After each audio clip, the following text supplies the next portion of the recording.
Chapter 1: The Massacre and the Cove. A serene village nestled amidst rolling hills and surrounded by dense forests, Willowbrook was a place of peace and simplicity. The West family had been the heart of the village for generations, their name synonymous with strength and honor. However, all of that came to a brutal end one fateful night. 15-year-old Ethan West stood amidst the chaos, his bluish-silver eyes wide with horror. Flames devoured the wooden houses, the acrid stench of smoke and blood thick in the air. Screams echoed through the night as shadowy figures swept through the village, cutting down anyone who dared to resist. "Ethan, run!" Gerard West, his grandfather, shouted, his voice hoarse but commanding. The old man, once a formidable cultivator in his prime, wielded his sword with precision, cutting down an enemy as he motioned for Ethan to flee. Ethan hesitated, his fists clenched. He was only at the Adept stage, barely strong enough to hold his own against seasoned warriors. Yet, the urge to fight, to protect, burned within him. "I won't leave you," Ethan yelled, his voice breaking with emotion. "You're the last hope of our family," Gerard said firmly. "Take your sister and go. Now." Ethan's gaze shifted to 10-year-old Amelia, who clung to him, her small frame trembling. Tears streaked her face, but her green eyes mirrored the same determination as her brother's. "Come on, Amelia," Ethan said, grabbing her hand. He cast one last glance at his grandfather, who had already turned to face another wave of attackers. "Stay alive, grandfather." The siblings darted into the forest, the sounds of battle fading behind them. Ethan's mind raced. Who were these attackers? Why had they targeted Willowbrook and the West family? Questions swirled, but there were no answers, only the instinct to survive. Hours later, the forest opened to a hidden cove Ethan had discovered years ago while exploring. A shimmering pool of water lay at its center, its surface glowing faintly under the moonlight. "We'll rest here," Ethan said, guiding Amelia to a patch of soft moss. She nodded silently, exhaustion evident in her every movement. Ethan approached the pool, cupping his hands to drink. The moment his skin touched the water, a surge of energy shot through him. His vision blurred, and he stumbled back, clutching his chest as an intense heat spread through his body. "Ethan!" Amelia's voice was faint, laced with fear. Ethan collapsed to his knees, the world spinning around him. Images flashed in his mind. A great beast roaring, its eyes blazing with power. Ancient symbols etched into stone. And a voice, deep and resonant, whispering words he couldn't understand. When he regained consciousness, he found Gerard standing over him, his expression a mixture of relief and worry. "Thank the heavens," Gerard muttered. "I thought I'd lost you." "Grandfather." Ethan's voice was weak. He struggled to sit up, his body feeling different, stronger, yet unstable. "We don't have much time," Gerard said, helping him to his feet. "They'll be searching for us. We need to keep moving." Amelia ran to Ethan, throwing her arms around him. He hugged her back, his mind still reeling from what had happened. What was that pool?" Ethan asked as they began their journey deeper into the forest. "A mystery," Gerard replied. "But whatever it was, it's awakened something in you. I can feel it. Your bloodline. It's no longer dormant." Ethan looked at his hands, the faint glow fading from his veins. The images from his vision lingered, and with them, a sense of purpose he couldn't yet explain. "They destroyed everything," he said, his voice cold and steady. "Our family, our home. I won't let them get away with it." Gerard placed a hand on his shoulder. "Vengeance will come, Ethan. But first, we survive. And then, we rebuild." As they disappeared into the night, Ethan vowed to honor his grandfather's words. The West family might have been brought to its knees, but they would rise again, stronger, united, and unyielding. Chapter 2: The Weight of Survival. As the sun crept over the dense forest surrounding Willowbrook, Ethan West stood at the edge of a rocky cliff, staring out over the mist-laden valley. His hands were calloused from years of harsh training, and his bluish-silver eyes held a focus that seemed uncharacteristic for a boy his age. A faint breeze rustled his unruly black hair as he exhaled a measured breath, steadying his stance. "Ethan!" came a youthful voice from behind him. Turning, Ethan spotted Amelia running toward him. Her long brown hair swayed as she hurriedly made her way up the rocky incline. Despite being only 10 years old, she was spirited and curious, always determined to keep up with her older brother. "What are you doing out here so early?"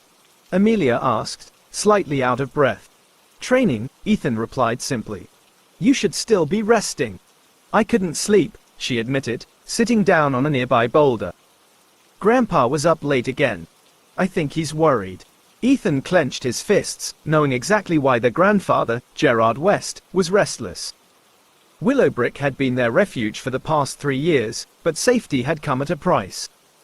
The once proud West family, a modest but respected name in their small region, had been reduced to 3 survivors. Their peaceful lives had been shattered the night of the massacre, when their home and most of their kin were lost in flames and blood. The memory of that night still burned vividly in Ethan's mind. He had been barely 12 years old, on the cusp of beginning his cultivation journey, when the attack occurred. That was also the night his life had changed forever. 3 years ago. The West family estate had been in chaos, screams echoing through the halls as intruders slaughtered indiscriminately. Ethan had been running through the shadowed corridors, searching for his sister, when a powerful blast of energy threw him against a stone wall. Dizzy and bleeding, he stumbled to his feet, only to see a hooded figure advancing toward him. Just as the figure raised their weapon, Gerard West appeared, cutting the assailant down with a single swing of his blade. "Ethan!" Gerard barked, his face lined with a mixture of rage and desperation. "Take your sister and run!" "But, go!" Gerard's shout left no room for argument. Ethan turned and sprinted toward the inner chambers, his heart pounding in terror. He found Amelia hiding beneath a table, tears streaming down her face. "Come on, we have to go," Ethan urged, pulling her out of her hiding spot. As they fled through a secret passage, the ground beneath them shook violently. An explosion somewhere above sent chunks of debris raining down, and the siblings barely managed to escape into the forest. However, their escape took an unexpected turn. Ethan, carrying his sister on his back, slipped and tumbled down a steep hill. They landed near the mouth of a hidden cave, its entrance partially obscured by thick vines. "Ethan!" Amelia whispered, clutching his arm tightly. "What is this place?" "I don't know," he replied, his voice shaky. The sound of shouting and approaching footsteps forced them to enter the cave. Inside, they discovered a serene underground pool that glowed faintly with an otherworldly light. The water's surface shimmered, and an unexplainable pull seemed to draw Ethan closer. "Stay here," he told Amelia, setting her down. As he approached the pool, he felt an overwhelming heat coursing through his body. Before he could react, the ground beneath him gave way, and he plunged into the glowing water. The pain was immediate and searing, as though his very being was being torn apart and reconstructed. Strange visions flashed before his eyes, ancient beasts, primordial landscapes, and incomprehensible symbols. Then, everything went black. When Ethan awoke, he was lying on the cave floor, his clothes damp and his body trembling. Gerard was crouched over him, his face pale with worry. "I thought I'd lost you," Gerard muttered, relief evident in his voice. "We have to move." Despite his weakened state, Ethan managed to help his grandfather carry Amelia out of the cave. From that moment on, their lives became a fight for survival, hidden away in Willowbrook. Present day. "Do you think Grandpa's worried someone will find us?" Amelia asked, pulling Ethan from his thoughts. "Probably," Ethan admitted, kneeling down to her level. "But that's why we train. So we're ready for anything. You think we'll ever be strong enough to go back?" Ethan hesitated, the weight of the question pressing heavily on him. He thought of the glowing pool, the dormant power he could feel within himself but couldn't fully grasp. His bloodline, whatever it was, had given him a second chance, but it had also shackled him, stalling his progress and leaving him vulnerable. "We will," he said finally, determination hardening his voice. "But we have to be patient. Strength takes time." Amelia nodded, her youthful optimism shining through. "Then I'll train too. I'll get stronger, just like you." Chapter 3, Shadows of the Past. The faint clinking of metal tools echoed in the small workshop nestled at the back of their modest home in Willowbrook. Gerard West, Ethan and Amelia's grandfather, sat hunched over a worn workbench, carefully sharpening the blade of an old longsword. His grey hair was tied back in a loose knot, and the lines etched into his face spoke of years filled with hardship and sacrifice. "Grandpa," Ethan called as he stepped into the room. Gerard didn't look up immediately. His attention was fixed on the blade in his hands, the rhythmic sound of the whetstone scraping against steel filling the space. After a moment, he set the sword down and turned to face Ethan. "You're late," Gerard said gruffly, though his tone held no malice. "Amelia wanted to train," Ethan replied, leaning against the doorway. "I couldn't say no." A flicker of pride crossed Gerard's face, though he quickly masked it. "Good. She'll need to learn. We all will." Ethan stepped further into the workshop, his eyes falling on the array of weapons and tools lining the walls. Some were relics from their old life, symbols of the West family's modest legacy as cultivators and warriors. Others were newer, cobbled together during their years in hiding. "Grandpa," Ethan began hesitantly, "do you think they're still looking for us?" Gerard's expression darkened. "They never stopped, Ethan. Those who wiped out our family didn't do it for sport. They had a purpose, and until they're certain there are no survivors, they'll keep hunting." Ethan's jaw tightened, his hands balling into fists.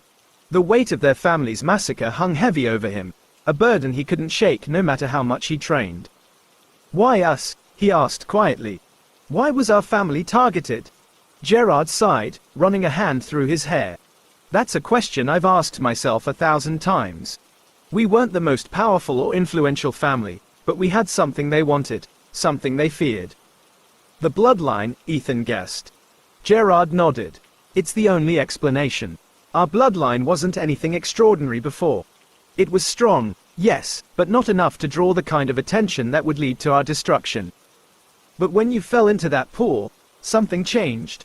Something awakened." Ethan's mind drifted back to that night, the searing pain, the visions, the inexplicable energy coursing through him. It was as if the pool had unlocked a part of him he didn't know existed, but it had come at a cost. "My cultivation. It's still stagnant," Ethan admitted, frustration lacing his voice. "I feel the power inside me, but it's like I'm stuck. No matter how much I train, I can't break through." Gerard studied his grandson carefully, his gaze thoughtful. "You're not stuck, Ethan. Your bloodline is unique. It's like a fire waiting to ignite, but the spark hasn't fully caught yet. When it does, you'll surpass anything you can imagine. But until then, you need to be patient. Strength isn't just about cultivation. It's about discipline, resilience, and knowing when to strike." Ethan nodded slowly, though the frustration still simmered beneath the surface. "I just hate feeling helpless." "You're far from helpless," Gerard said firmly. "You've grown stronger than I ever thought possible in these 3 years. You've got the potential to restore our family's name, to reclaim what we've lost. But you need to focus, Ethan. Recklessness will only get you killed." The weight of his grandfather's words settled over Ethan, grounding him. He took a deep breath, pushing the frustration aside. "I understand," he said. Gerard nodded approvingly before standing and handing Ethan the newly sharpened sword. "Good. Take this. It's time you started training with something more substantial than wooden sticks." Ethan accepted the blade, its weight feeling both unfamiliar and empowering in his hands. "Thank you." As he turned to leave, Gerard called after him. "And Ethan, remember this. The strength of a West isn't just in their bloodline. It's in their will. Never forget that." Later that evening, the three of them sat together around a small table, sharing a simple meal. The flickering light of a lantern illuminated their faces, casting long shadows on the walls. "Grandpa," Amelia said between bites of bread, "do you think we'll ever be able to go back to the old house?" Gerard paused, his expression softening as he looked at his granddaughter. "One day, perhaps. But not yet. The world is dangerous, and we're not ready to face it head-on." "But we will be," Ethan said confidently, his voice steady. Amelia smiled, her faith in her brother unwavering. Gerard's gaze lingered on Ethan, a mixture of pride and concern in his eyes. "Yes," he said quietly. "We will be." As the night wore on, Ethan lay awake in his small room, staring at the ceiling. His thoughts were a whirlwind of memories, hopes, and fears. The fire inside him, the bloodline he didn't fully understand, was both a blessing and a curse. But one thing was certain. he wouldn't let it define him. He would carve his own path, no matter how long or difficult it might be. And when the time came, he would ensure that the name West would be spoken with respect and fear once more. We hope you enjoyed these chapters. Let us know your thoughts in the comments below. And be sure to subscribe and hit the notification bell to be alerted when we upload the next part.